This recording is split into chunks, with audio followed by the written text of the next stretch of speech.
Wakey, wakey. What's going on? Not much. Having a cup of tea and curious about these. 2026 የምርም ድንቅ የሆኑ አክሽን ፊልሞች የታዩበት ነበር። በከፍተኛ በጀት ከተሰሩት ታላላቅ ፊልሞች ጀምሮ ሳይጠበቁ በድንገት መተው ካስገረሙን ስራ ድረስ አመቱ ለዚህ የፊልም ዣንራ የተሳካለት ነበር ማለት ይቻላል። ከነዚህ ፊልሞች መካከል አንዳንዶቹን ቀድማችሁ የተመለከታችኋቸው ሊሆን ይችላሉ። ሌሎቹን ደግሞ ምናልባትም ሳታስተውሏቸው አልፋችኋቸው ይሆናል። ያም ሆነ ይህ በተመልካች ምርጫ መሰረት እነዚህ እስካሁን ባለው የአመቱ ምርጥ የአክሽን ፊልሞች ናቸው። Fuck you. No, fuck you. No, bitch. Fuck you. Fuck you! 10ኛ Over Your Dead Body.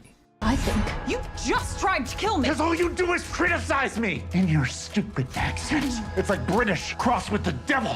Your plan sucks! ፊልሙ ለብቻው የተገለለ ካብን ውስጥ ለሮማንቲክ ሬሴት ጉዞ የሚያደርጉ አንድ እርስ በርስ የሚጠላሉ ባልና ሚስት ዙሪያ ያጠነጥናል። ልዩነቱ ግን ሁለቱም በጉዞው ወቅት እርስ በርስ ለመገዳደል በሚስጥር ማቀዳቸው ነው። ይህ ደግሞ እውነቱን ለመናገር እስካሁን ከተፈጠሩት የካፕሎች ቴራፒ ስትራቴጂ ሁሉ ውጤታማነቱ ዝቅተኛ ሊሆን ይችላል። ነገር ግን በጨለመው የሪሌሽንሺፕ ትሪለር ተጀምሮ የታሰቡ እንግዳ ሰዎች የራሳቸውን ዓላማ ይዘው በሳምንቱ መጨረሻ ላይ በድንገት ሲገቡ ታሪኩ ሙሉ በሙሉ ወደ ሁከትና ብጥብጥ ይቀየራል። በአንድ ጊዜ እያንዳንዱ ሰው ከሌላው ሰው እጅ ለመትረፍ መሯሯጥ ይጀምራል። ከሁሉ በላይ አስደሳች የሚሆነው ነገር እያንዳንዱ የግድያ ዕቅድ ከጊዜ ወደ ጊዜ ይበልጥ በሚያስቅ ሁኔታ ሲከሽፍ መመልከቱ ነው። የእውነታው ዓለም ወዲያውኑ ውርደት እስኪያከናንባቸው ድረስ እያንዳንዱ ካራክተር ራሱን እንደ ትልቅ የወንጀል ጥበበኛ አድርጎ ያስባል እና ከዚህ ሁሉ ሁከት በታች ፊልሙ ግንኙነታቸውን በሆነ መንገድ በሚያስገርም ሁኔታ አዝናኝ ያደርገዋል። ዳንና ሊዛ የፊልሙን ግማሽ ያህል ጊዜ እርስ በርስ ለመገዳደል እየሞከሩ የቀረውን ግማሽ ጊዜ ደግሞ ሳያስቡት አብረው ሲሰሩ ያሳልፋሉ።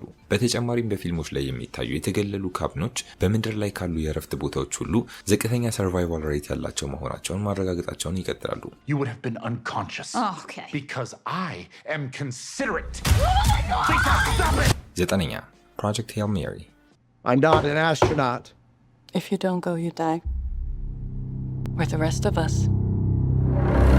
ፊልሙ ያለምንም ትዝታ በአንድ የጠፈር መንኮራኩር ውስጥ ብቻውን የሚነቃውን ራይላንድ ግሬስን ይከተላል። እሱም ቀስ በቀስ ፀሐይ የሞተች በመሆኗ የሰው ልጅ የመጨረሻው ተስፋ እሱ ራሱ መሆኑን መረዳት ይጀምራል። ፊልሙ ስኬታማ እንዲሆን የሚያደርገው የችግሮች መፍቻ መንገዱ በጣም ምክንያታዊና መሬት የረገጠ ሆኖ መታየቱ ነው። ራይላንድ ማንም ሊያሸንፈው የማይችለው ጀግና አይደለም። እሱ ቃል በቃል በሂሳብ በምርምርና በጭንቀት ውስጥ ሆኖ የሰውን ልጅ በህይወት ለማቆየት የሚጥር አንድ የሳይንስ መምህር ነው እና ፊልሙ የሳይንስ ግኝቶችን ልክ እንደ የቤት ስራ ስልቺ ከማድረግ ይልቅ በጣም አስደሳችና አነቃቂ አድርጎ በማቅረብ ረገድ ትልቅ ስራ ሰርቷል። ከተልዕኮ በስተጀርባ ያለው ሚስጥርም በጣም በጥሩ ሁኔታ ይገለጣል። ትውስታው ወደ ቦታው መመለስ ሲጀምር ነገሮች ሁሉ ምን ያህል ተስፋ አስቆራጭ እንደሆኑም ቀስ እያላችሁ ትረዳላችሁ። እስኪ ያስቡት፣ ስትነቁ በጠፈር ውስጥ ራሳችሁን ካገኛችሁት በኋላ የምድር ዕጣ ፈንታ በእናንተ የሳይንስ ምርምር ብቻ ላይ የወደቀ መሆኑን ስትረዱ። So I met an alien. He's kind of growing on me. At least he's not growing in me, you know, which was a concern for a little while. 8ኛ The Reap. It seems simple. Seize the cash, count it, and turn it in. ደሪፕ ገንዘብ ወደ ጨዋታው በገባበት ቅጽበት ቃል በቃል እያንዳንዱ ሰው አይምሮን ማጣት ከሚጀምርበት የክራይም ትሪለሮች አንዱ ነው። ታሪኩ በሚሊዮን የሚቆጠር የተደበቀ ጥሬ ገንዘብ የሚያገኙ የማያሚ ፖሊሶችን ይከተላል። ከዚያ ጊዜ ጀምሮ ፊልሙ በሰይጣን ዲዛይን የተደረገ ወደሚመስል አንድ ትልቅ የታማኝነት ፈተና ውስጥ ይከታቸዋል። በመጀመሪያ ላይ ሁሉም ሰው ለ10 ደቂቃ ብትሆን ታማኝና ፕሮፌሽናል መስሎ ይንቀሳቀሳል። ከዚያ ግን በድንገት ጓደኝነቶች ይፈርሳሉ፣ መጠራጠር ይሰፍናል። አንዳቸው አንዱን ምን ያህል ማመን እንደሚችሉ ስሌት ውስጥ በመግባት መመልከት ይጀምራሉ። የፊልሙ ጠንካራ በቡድኑ መካከል ያለው ከፍተኛ ውጥረት ነው። የሆነ ሰው አሁን ሊፈነዳ እንደሆነ ሁልጊዜ ይሰማቸዋል። ስግብግብነት አንዴ ከሰፈረ በኋላ እያንዳንዱ ውይይት አደገኛ ይሆናል። የመረጡትን ቦታ አሪፍ ነው። ተኩሱ ከመጀመሩ በፊት እንኳን ሁሉም ነገር ግለት ያለበት፣ ጫጫታ የበዛበት፣ አስጨናቂና ወንጀል የተሞላበት ይመስላል እና እውነቱን ለመናገር የወንጀል ፊልሞች ሁልጊዜ ያንኑ ተመሳሳይ እውነት ያረጋግጣሉ። የሰው ልጅ ትልቅ ገንዘብ የተሞላ ቦርሳ ካየ ከ6 ሰከንድ በላይ በኃላፊነት ስሜት ሊቆይ አይችልም። We had a Crime Stopper tip come in on this address. Shit. There's $1.4 million in this bucket. 7ኛ They Will Kill You. This building is a temple to Satan. Each month we must pay with a human sacrifice. በኒውዮርክ የሚገኝ አንድ ዘመናዊና ሌክዠሪ አፓርትመንት ግልጽ ያልሆነና አጠራጣሪ የቤት ሰራተኝነት ስራ ቢያቀርብላችሁ ነዋሪዎቹን በየቀኑ እየጠፉ ከሆነ ምናልባት እዚያ ስራ ባታመለክቱ ይመረጣል። ይህ ፊልም በትክክል ያንን ስራ የምትቀበል አንዲት ሴትን ይከታተላል። እሷም ቀስ በቀስ ህንጻው በተንኮለኛ ጎረቤቶችና በጣም ውድ ከሆነ የቤት ክራይ በላይ እጅግ የበለጠ አስከፊ ሚስጥር ደብቆ ሊሆን እንደሚችል ትረዳለች። እናም በዚህ ፊልም ውስጥ ያለው ድባብ በጣም ድንቅ ነው። እሷ ወደ ህንጻዎቹ ከገባችበት ቅጽበት ጀምሮ መላው አፓርትመንት የተረገመ ይመስላል። ሁሉም ሰው እንግዳ ነገር ያደርጋል። ኮሪደሮቹ ማለቂያ የሌላቸው ይመስላሉ። እያንዳንዱም ነዋሪ ሌላ ማንም ሊያውቀው የማይገባውን አስፈሪ ሚስጥር የያዘ ይመስላል። ፊልሙ ከሰይጣናዊ አምልኮ ወሬዎች በስተጀርባ ያለውን መጠራጠር ቀስ እያለ ይገነባዋል። አንዳንድ ሚስጥራት በተገለጡ ቁጥርም ውጥረቱ ይበልጥ እየከረረ ይሄዳል። ከሁሉ በላይ የሚያስገርመው ግን በኋላ ላይ የሚታየው አክሽን ምን ያህል ጠንካራ እንደሚሆን ነው። ታሪኩ በሳይኮሎጂካል ሆረር ተጀምሮ በመጨረሻ ወደ ሙሉ የህልውና ትግል ሁከት ይቀየራል። በተጨማሪም የሆረር ፊልሞች የቅንጦት አፓርትመንቶችን እንድትጠራጠሩ ያደርጓቸዋል። Offering is on the loose. Be on the lookout. I just dropped her picture in the group chat. ስድስተኛ The Wrecking Crew. I can't have two guys who look like they eat steroid pancakes for breakfast, turning my island into Beirut! The Wrecking Crew አንድ ሰው የቤተሰብ ድራማን ከአክሽን ፊልም ጋር ቀላቅሎ ከዚያም በየቦታው አለመተማመንን የጨመረበት ይመስላል። ታሪኩ እርስ በርስ የተራራቁ ግማሽ ወንድማማቾች ጆኒ እና ጄምስ ከአባታቸው ሚስጥራዊ ሞት በኋላ እንደገና ሲገናኙ ይከታተላል። ነገር ግን እነሱ ሙሉ በሙሉ ከቁጥጥር ውጭ የሚወጣ የወንጀል ሴራ ውስጥ ይገባሉ። እናም በወንድማማቾቹ መካከል ያለው ትስስርና መስተጋብር መላውን ፊልም ሙሉ በሙሉ ያንቀሳቅሰዋል። ግማሹን ጊዜ ሚስጥሩን ለመፍታት ሲሞክሩ፣ የቀረውን ግማሽ ጊዜ ደግሞ በፍጹም ሊያረጉት ባልፈለጉት ጉዞ ላይ ተገደው እንደገቡ ሁለት ሰዎች እርስ በርስ ሲከራከሩ ያሳልፉታል። አክሽኑም ጠንካራ ነው። ታላላቅ ውጊያዎች፣ የመኪና ባሮችና የተኩስ ልውውጦቹ ከእንደዚህ አይነት አክሽን ፊልም የምትፈልጉትን ነገር ሁሉ የያዘ ቢሆንም ስሜታዊ ጎኑን በይበልጥ ታሪኩን አሪፍ ያደርገዋል። ምክንያቱም ከነዚህ ሁሉ ሴራ በዘለለ ፊልሙ በእውነት ስለ ቂም፣ ስለ ቤተሰብ ሚስጥራት እና ስለ ሁለት ወንድማማቾች እርስ በርስ በቅጡ እንደማይተዋወቁ ስለ መረዳታቸው የሚተርክ ነው። You just stir up trouble. That's what you do. That's what I do because I'm a cop. Not here, you're not. አምስተኛ War Machine. Rangers are the spearhead of the United States Army. Do you understand me? Yes, sir. ዋር መሺን የወታደራዊ የህልውና ትግል ፊልም ሆኖ ጀምሮ ከዚያም በድንገት ወደ ፍጹም አስፈሪ የቅዠት ዓለም ይቀየራል። መነሻው የአንድ ምርጥ የሰራዊት አባል ቡድንን በመጨረሻው የስልጠና ምዕራፍ ላይ ይከታተላል። እዚያም የሚያደርጉት ልምምድ ሙሉ በሙሉ ከማይታወቅ ነገር ጋር ወደሚደረግ እውነተኛ የህልውና ውጊያ ይቀየራል እና ፊልሙ ሁሉንም ነገር ወደ ሁከት ለመቀየር በፍጹም ጊዜ አያባክንም። የበለጠ አሳዛኝ የሚያደርገው ግን ወታደሮቹ በመጀመሪያ ላይ ምን ያህል መሬት የረገጡና ፕሮፌሽናል መስለው መቅረባቸው ነው። እነዚህ ለማንኛውም ነገር ዝግጁ እንደሆኑ የሚያስቡ በአግባቡ የሰለጠኑ ወታደሮች ናቸው። ነገር ግን ስጋቱ ሲገለጥ እያንዳንዱ ሰው ለዚህ ፈጽሞ ዝግጁ እንዳልነበር ወዲያውኑ ይረዳሉ። አክሽኑ በጣም አሪፍ ነው። ፈጣን፣ ጭካኔ የተሞላበትና ሁከት የበዛበት በትክክል ከአንድ ወታደራዊ ሳይፋይ ትሪለር የምትጠብቁት አይነት ነው። ነገር ግን ከሁሉ በላይ ምርጡ ክፍል በትክክል ከምን ጋር እየተዋጉ እንደሆነ ቀስ እያለ ሲያሳየን ነው። ፊልሙ ሚስጥሩን ረዘም ላለ ጊዜ ጠብቆ ስለሚያቆየው እያንዳንዱ የሚጋለጠው እውነት ይበልጥ ትልቅና አደገኛ ሆኖ ይሰማቸዋል። What the hell is that? አራተኛ Normal. I used to be a regular sheriff. I walked through life with my head held high. ይህን ፊልም ካያችሁ በኋላ ኖርማል የሚለው የፊልሙን ርዕስ ማን ነው ያወጣው ብሎ የሚያስጠይቅ አይነት ነው። ፊልሙ በአንዲት ጸጥተኛ ከተማ ውስጥ የከሸፈ የባንክ ዝርፊያ የሚመረምር አንድ ሼሪፍን ይከተላል። ምርመራውም ቀስ በቀስ ከከተማዋ በስተጀርባ ያለውን እጅግ የባሰ ሚስጥር ይገልጣል። እናም እውነቱን ለመናገር ይህ ፊልም የትንሽ ከተማ ፓራኖያ ቫይብ በጣም በጥሩ ሁኔታ ያሳያል። ሁሉም ሰው አጠራጣሪ ነገር ያደርጋል።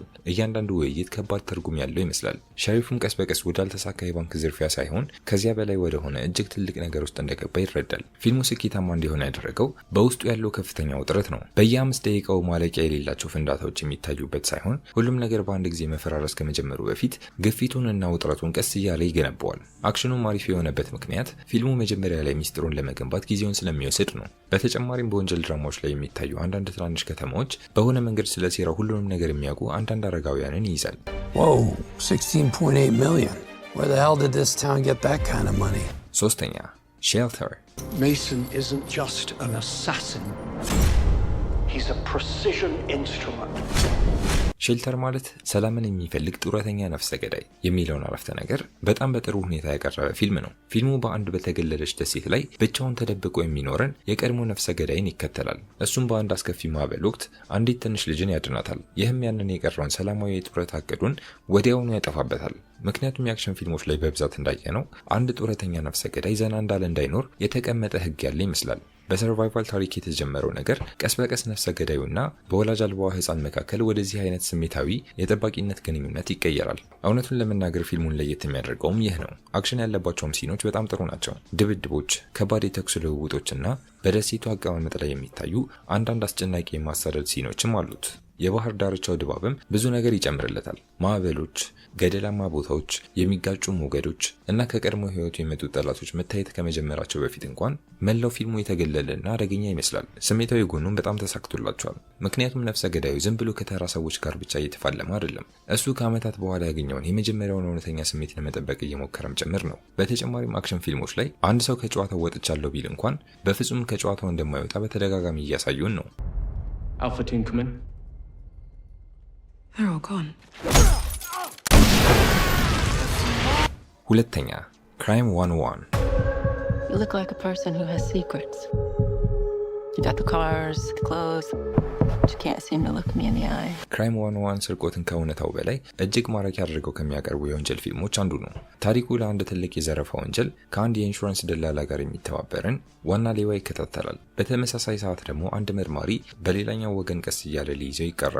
በሁለቱ መካከል ያለው የአይጥና የድመት ውጥረት የፊልሙ ምርጡ ክፍል ነው። እያንዳንዱ ውይይት ስልታዊ ይመስላል። ሁሉም ሰው ይዋሻል፣ ያታልላል ወይም አንድ ነገር ይደብቃል። ፊልሙም ነገሮች በማን ቁጥጥር ስር እንዳለ ሁልጊዜም መቀያየሩን ይቀጥላል። ብልህ የዘረፋ እቅዶች፣ ከባድ ውሳኔዎች፣ ክህደቶች ያሉበት ሲሆን ሁኔታውን ከመጠን በላይ ውስብስብ ሳያደርጉት ከአንድ ጥሩ የዘረፋ ፊልም የምትጠብቁትን ሁሉ የያዘ ነው።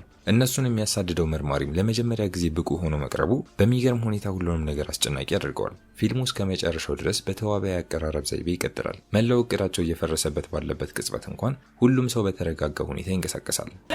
Now, remove every robbery where there was DNA left at the scene. አንደኛ Blades of the Guardians. 名满天下，一呼百应花言团，知识郎先生。